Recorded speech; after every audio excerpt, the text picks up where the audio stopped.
somebody that can have that dialogue with me.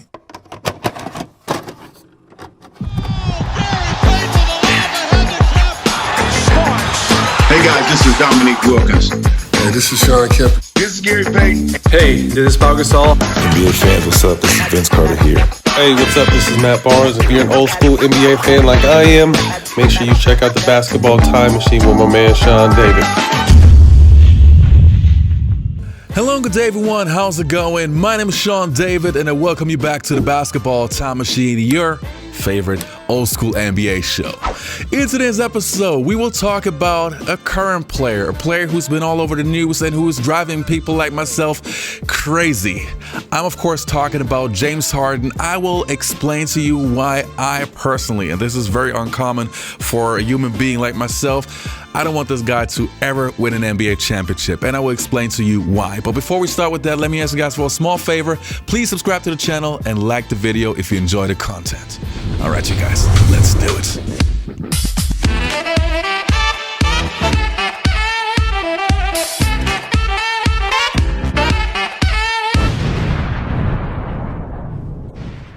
You're calling me names is not going to change my opinion as to what I saw when I was there. It's hard to have a lot of credibility if you don't play good defense. It's hard to say, let's get stops when people are looking at you saying, please stay in front of somebody. All right, you guys. Now, I recently had a video about Gilbert Arenas, which was basically, I think, my first or second video criticizing an NBA player or former NBA player.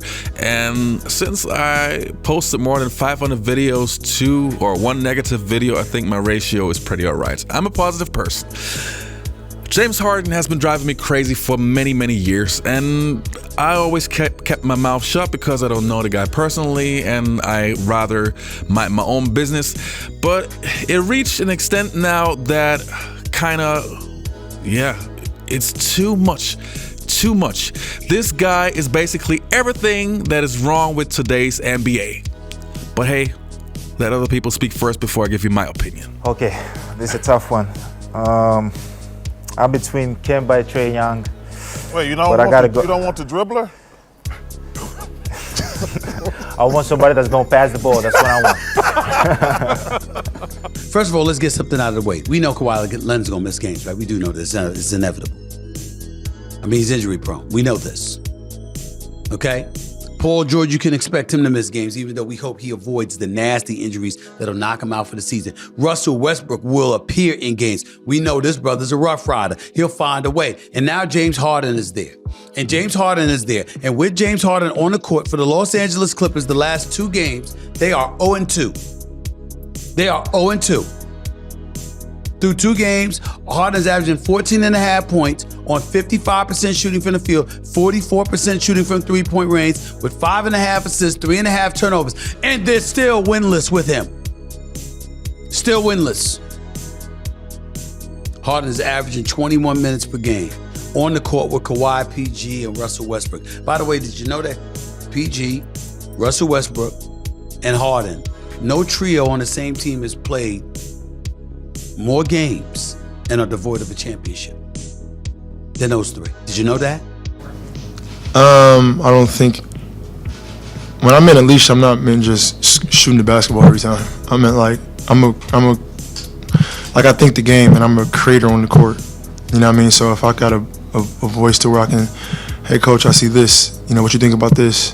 Then it's like, oh, okay. Like somebody that trusts me, that believes in me, that understands me, that I'm just not I'm not a system player. I am a system. To make a play somewhere. He picked it up that time. Very unusual, but then goes back door and it ends up in a basket for Jordan. Ask the producer to pipe this into the Clippers locker room so I can talk to you, James. I hope you're taking notes. I'm telling you in advance, you're welcome for the wisdom I'm about to spew. Because listen, I get on my knees every night and pray for someone to believe in me like Daryl Morey believed in you. You wanted a certain coach, they brought in Mike D'Antoni. You want to play a certain style, they played it. You wanted Dwight Howard, they brought him in and got rid of him when you were tired of him. You wanted Chris Paul, they brought him in and got rid of him when you were tired of him. They brought in your old friend Russell Westbrook. You wanted to go to Vegas on off days, they looked away. You wanted the team to stay over so you could go out at night, they changed the schedule, and it didn't work. And you know what? You said, I'm going to break up with my whoopee. Not good enough. I see the bright lights in New York. I want to go there. My old pal, Kevin Durant. It's going to work. The big three. And all after 1 year, you wanted out. You realized, oh my gosh, I took this guy for granted, the guy that believed in me. I went back with Daryl Morey. They traded Ben Simmons for you. How did they pull that off? And you know what? You went there and you got a partner who got the MVP. He won the MVP. And what did you say afterwards? You said, they didn't hand me the reins. You're the point guard. You were holding the reins. And what did you do when you had the reins? You scored 9 points in Game 7 against Boston. You blew a 3-2 series lead. So they fired their coach. Not good enough. You broke up with your guy, believed in you again. You said, the bright lights of LA, that's where I want to go. Let's see if that works. Listen, James, have you ever had those friends who had bad roommates? Over and over, they complained about their bad roommates. This guy's terrible. The bad roommate here. They never thought to be self-aware enough that they're the bad roommate. Okay, let's go back in time. Now, James Harden was never a player who really had any real fundamentals or who was basically a person that played the right way. He was always a no defense guy, which was painfully to watch because, you know, there are certain players who were never great defenders, but you could see that they would at least do a decent job. But with James Harden, I have seen things which I've never seen before. Like, after watching like 33 years of NBA basketball, I have never seen an NBA player with such a lack of effort on defense. I've never seen it. And I'm not exaggerating. I never seen something like that before. Like a guy who literally had moments in the game where he didn't give a F about defense, which to me as a basketball coach is like one of the biggest no-nos whatsoever. It doesn't matter if you are the best player on the team offensively, you always gotta not only lead by example, but you always gotta show some effort on defense. I mean, it's a team sport. I mean, what kind of message do you send to your teammates? It was terrible, and that's why I always had a problem with that guy. But now, over the past couple of years, it got worse and worse. Now, I'm not even talking about that the guy is an isolation player. He dribbles the ball like crazy, and it's terrible to watch. And yes, for people who don't watch the game for so many years and who didn't study the game, I mean, hey, it's no bash on them, but dribble. It's terrible. It's terrible basketball. And I understand that some of you guys say, oh yes, 10 assists a game. Yeah, but those are, to me, it always felt like those are last resort assists. Like, oh shit, I can't score. Okay, I passed the ball to somebody. It's not like he's that this is his mindset that he loves to share the ball. No, it's just like, oh, I can't score. Okay, I have to do something. Anyway, so I'm not even talking about that. But another thing which is really getting on my nerves and where he's really sending the wrong message to any young player is the way that he's behaving and the way that he thinks, the things that he thinks of himself. Now, recently he said that he feels that he got treated bad in Philadelphia. They didn't use him the right way, and that he was lied to. Now, I wasn't there when it came to the lying situation, so I have no idea if that is true. So I won't be even talking about that because, hey, James might be right. I don't know. But if you are changing teams like every single year, at a certain point, if you are a smart person, you have to think like, okay, if I'm leaving every year and every year I feel like, okay, something is going wrong, maybe you are the problem. I mean, isn't that what smart people do? Like, if something like that happens, isn't that the first thing that should come to mind? And when he says that he's not a system player, he's the system.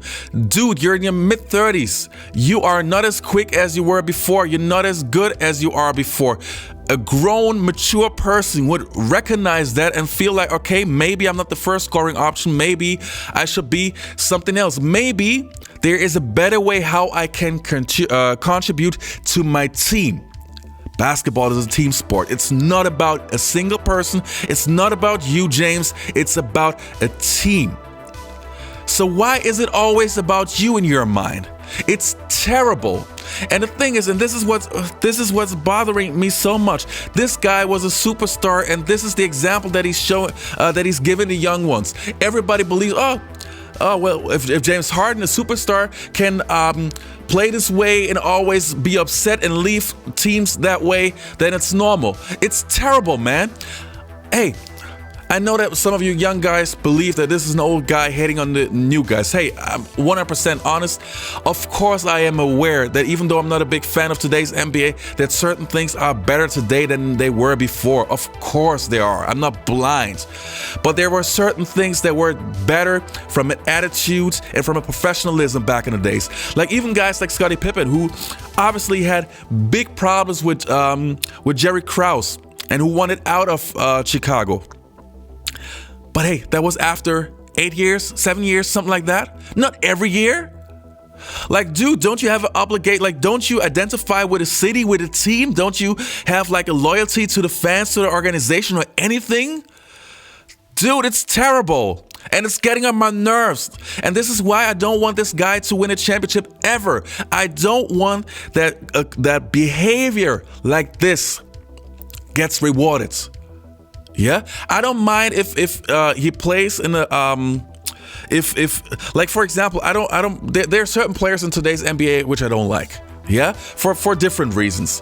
But I would never mind them winning an NBA championship. Why? Because hey, live and let be. I'm totally cool.